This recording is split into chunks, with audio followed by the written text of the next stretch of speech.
Alright, so today we'll be putting in a new EGR valve on a 2022 Sprinter van with around 75,000 miles. Mine started having issues. I think I had 2,000 or 3,000 miles on it.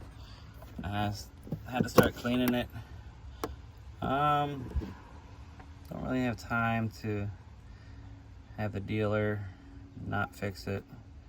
They cleaned it a couple times and it's almost impossible to get them to replace it. So, time is money with this thing, and can't afford to have the dealer have it. So, I've taken this thing out a lot to clean it, and we're finally going to replace it. Alright, so it's just a matter of popping this little piece out a little bit, pushing down the release electrical connector. Did not feel like looking for the appropriate star socket. So you can use an 8 millimeter 5/16 12-point socket, or you get the appropriate socket. I didn't feel like looking for it. And then get the hose clamps up and got ready to get it off. All right, here it is disconnected. Well, here's that hole there. There's the two coolant hoses that go to it. This is the original that came with the van. See, it says Borg Warner on it, and probably has some numbers for Mercedes on there somewhere. Anyway, dealer wanted, it's under warranty, but the dealer wanted $1,200 if I don't drop the van off there and deal with them.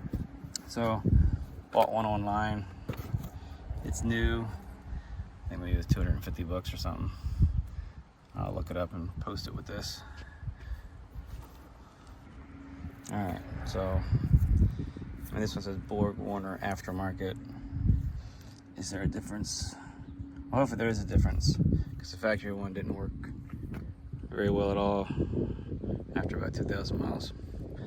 So hopefully this one works better. And we'll see. Either way. Don't really see anything else except the numbers here on the side. Alright, so there it is, reconnected, bolted in, hose clamps in place. And then add a little bit of G40 because I lost a little bit. Took it off, not much. And also you can hear this thing operate when if you don't start it, you just push the button.